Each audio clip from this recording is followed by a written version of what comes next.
dia, meus amados irmãos, que a graça e a paz que vem da parte do nosso Deus e da parte do nosso Senhor e Salvador Jesus Cristo esteja em cada um de nós hoje e sempre, nos fazendo prosperar na maior de todas as riquezas que o Senhor concede aos seus filhos, que é ser próspero na fé, na coisa espiritual e não nas riquezas materiais temporárias, passageiras, que não trazem de fato e de verdade a verdadeira felicidade ao coração do homem. Amados, chegamos hoje à terça-feira, o último dia do ano de 2024. Vamos aqui refletir na palavra de Deus, porque todo dia é dia de palavra de Deus. Todo dia. Assim como nós, todos os dias, carecemos comer, beber, caminhar, respirar, assim também é a palavra de Deus. É uma necessidade vital para todo ser humano. Amados, então vamos dar continuidade à nossa lição, a lição desta semana, falando sobre os religiosos, lá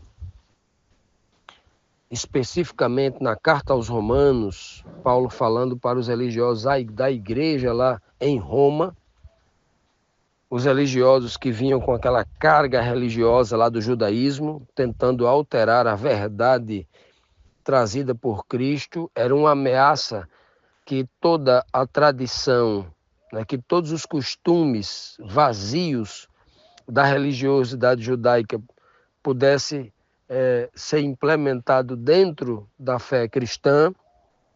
Muita coisa boa havia na fé judaica, mas a religiosidade, aquela que reprovou Jesus Cristo, aquela que levou Jesus Cristo à morte, a prisão ao legalismo da parte dos judeus, exaltando pontos da Bíblia que lhe interessavam e rejeitando outros pontos, usando de incoerência, isso era mal para a igreja. E Paulo vai fazer questão de trazer isso para a gente, né? Então, ainda aqui no capítulo 2 de Romanos, vamos hoje para as duas perguntas de hoje, só relembrando que ontem, no estudo de ontem, nós vimos quando Paulo disse que a lei é boa, ela serve de guia, né? Ela é guia, ela é luz para a questão da treva, ela é um instrutor para aqueles que ainda não têm bom senso, ela é um mestre até para as crianças, né? Porque a lei é uma expressão do conhecimento da verdade, lei, escritura, o contexto aqui, né? E aí vimos também quando Paulo disse que a incoerência dos religiosos, né?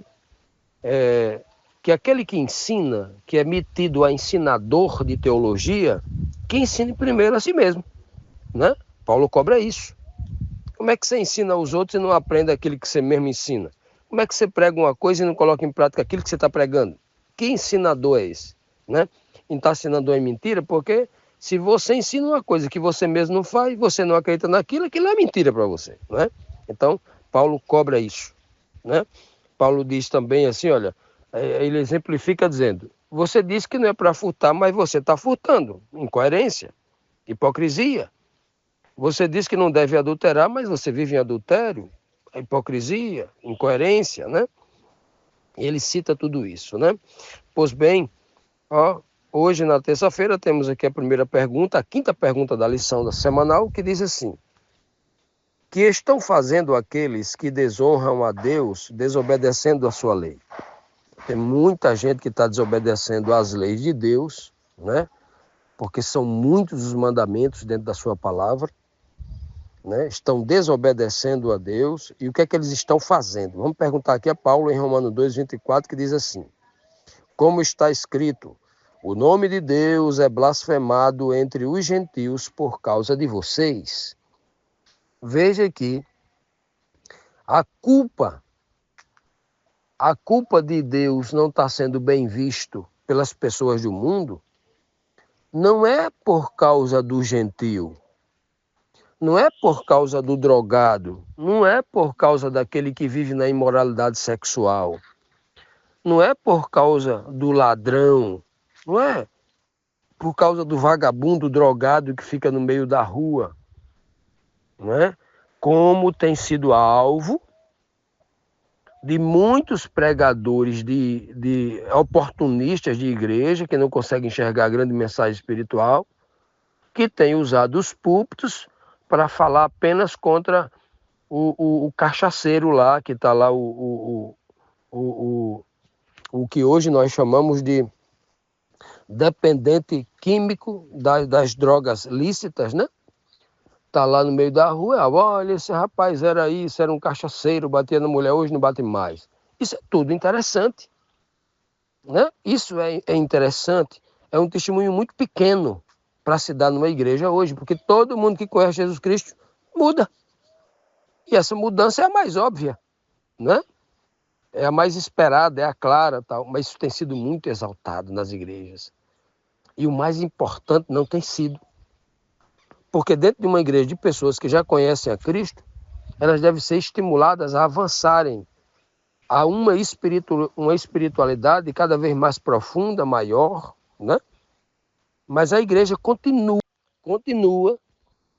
a ser estimulada a buscar apenas as coisas materiais, mas o mergulho no mar de conhecimento de Deus,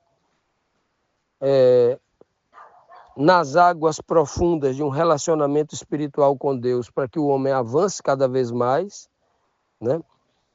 Com mais ênfase, crucifique o velho homem a cada dia.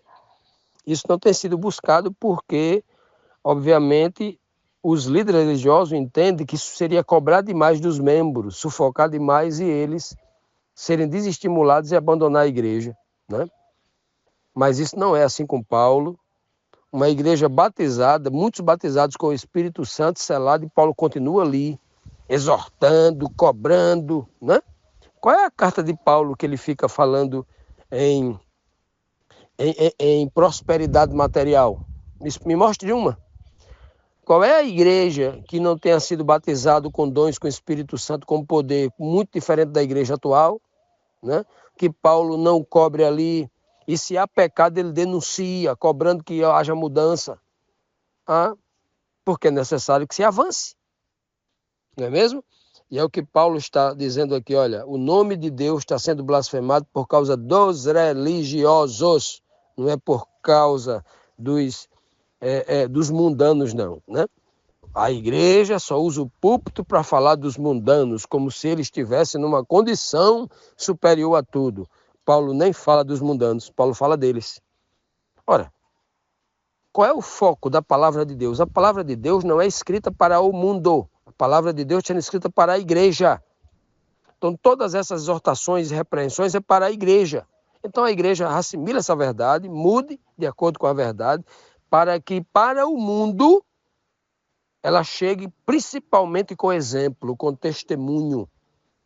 E aí sim a palavra, o leite suave, né? Aquela palavra bem simples, o mais básico possível, chegue para o mundo, tendo o crente se alimentado de uma comida sólida, uma comida nutritiva espiritual.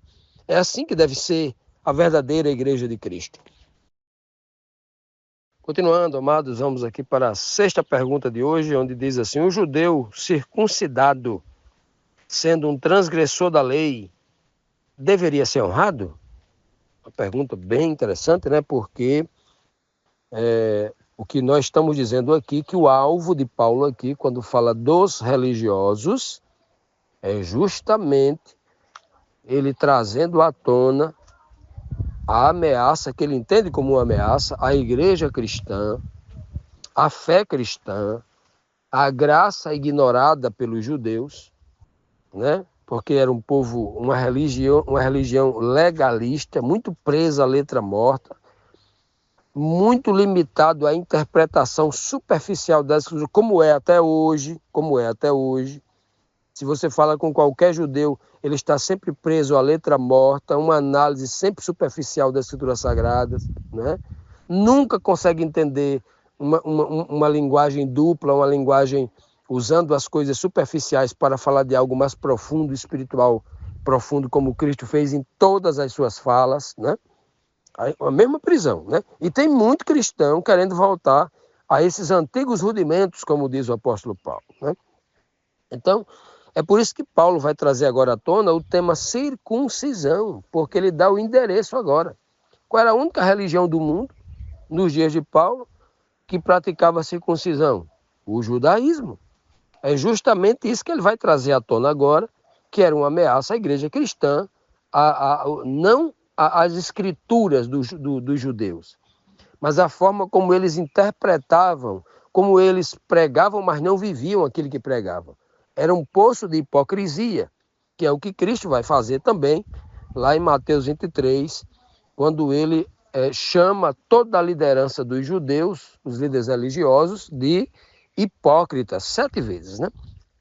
Então aqui ele vai dizer o seguinte aqui no texto de Romanos, capítulo 2, versículo 25. Ele diz assim, olha: a circuncisão tem valor se você obedece à lei. Mas se você desobedece à lei, a sua circuncisão já se tornou incircuncisão. Ou seja, se tornou o contrário, se tornou aquilo que poderia ser uma bênção, se tornou uma maldição. Aquilo que era uma honra se tornou uma desonra. Aquilo que poderia ser uma graça se tornou uma desgraça. Ou seja, aquilo que era para o bem se tornou para o mal em minha vida. Já pensou nessa... Paulo está, por exemplo, dizendo aqui que ele estava ratificando de que a circuncisão deveria ser praticada aqui? Claro que não, Paulo não está falando disso. Paulo está dizendo, olha, a circuncisão deve ser praticada. Tem muita gente presa à letra morta e textos isolados que vai pegar isso aqui descontextualizado e vai dizer, olha, Paulo está dizendo que tem que continuar fazendo circuncisão hoje. Tem muita gente dizendo isso. Porque pega esse texto isolado aqui, esquece de examinar tudo que nós estamos falando, onde Paulo quer chegar, qual é o objetivo da mensagem dele. O que é que Paulo está dizendo aqui? O judeu se vangloria porque é circuncidado, um sinal na carne, ordenado a Abraão lá atrás, que tinha um cumprimento no futuro. Né? E a palavra ela encontrou um cumprimento no futuro. Né? O homem, quando ele faz a circuncisão, ele corta um pedaço de carne do seu órgão sexual, aquilo que lhe dá mais prazer nessa vida. Ele corta na própria carne, olha o termo, cortar na própria carne aquilo ali. Ora, e o que é que dava mais prazer a Deus no universo? Quando ele fala do filho, ele chama o filho de suas delícias. E o filho dele, quando ele criava o mundo, estava dentro dele e ele era as suas delícias. O seu prazer. Quando ele batiza o seu filho lá no Jordão, ele fala, esse é meu filho amado, em quem me compraz. Ou seja, todo o meu prazer está nele. Então quando o pai entrega o seu cordeiro, o cordeiro de Deus para o sacrifício, o pai está cortando na própria carne, entre aspas, é uma tipologia, né? Cortando na própria carne para salvar o homem. Então, quando ele pede que o homem corte na própria carne, ele não está querendo castigar o homem, ele está querendo que o homem entenda o tamanho do sacrifício que ele vai fazer pela humanidade e que o homem precisa fazer também, precisa entender. O homem só faz sacrifício, e olha que é muito pequenininho, viu? O sacrifício da circuncisão.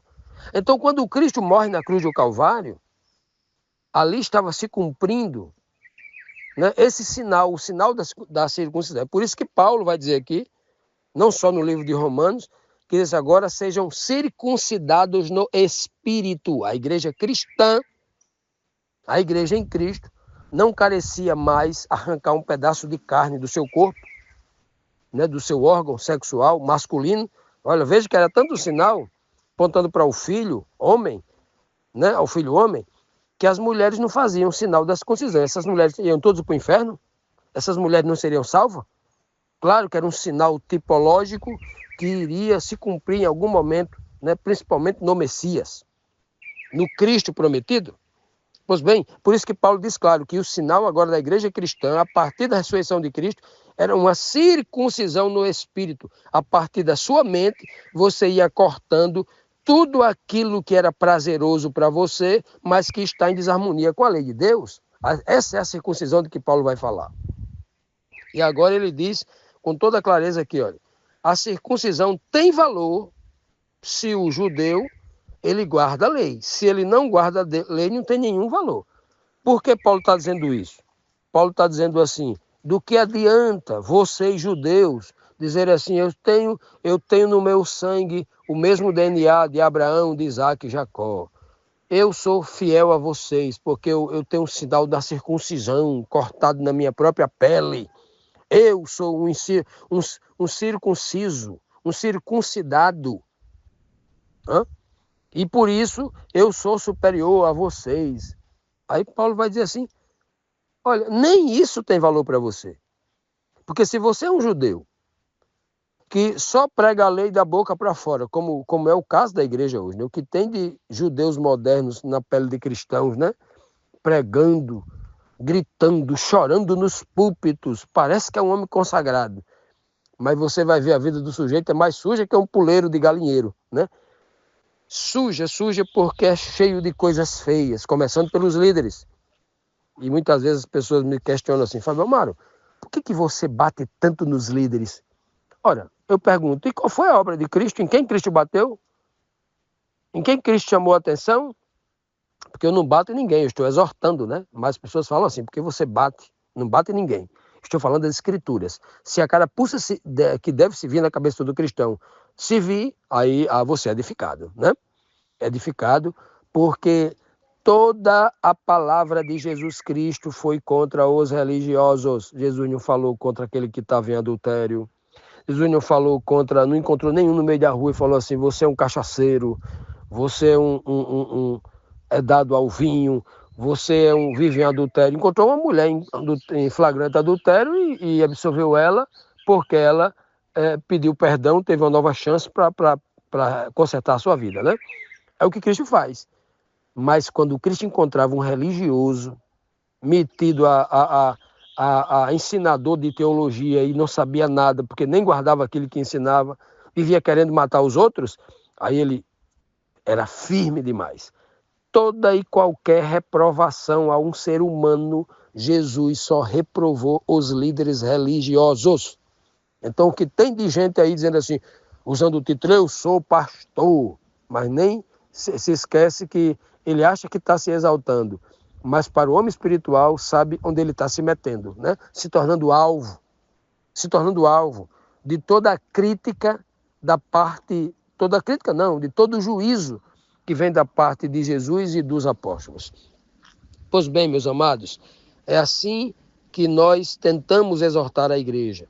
Se você só tem valor para você, você subir no púlpito e dizer assim, ame o próximo, dê uma cesta básica ao próximo, mas se você não faz isso, é um hipócrita. Você não está fazendo a vontade de Deus, não. Você está se enganando, que é o que Paulo vai dizer um pouco mais na frente. Portanto, essas palavras aqui do início do capítulo 1, 2 de Romanos, são palavras exortativas que o apóstolo está tentando despertar no coração dos verdadeiros crentes lá de Roma, dos verdadeiros crentes de hoje, o que fazer para ser aprovado por Deus.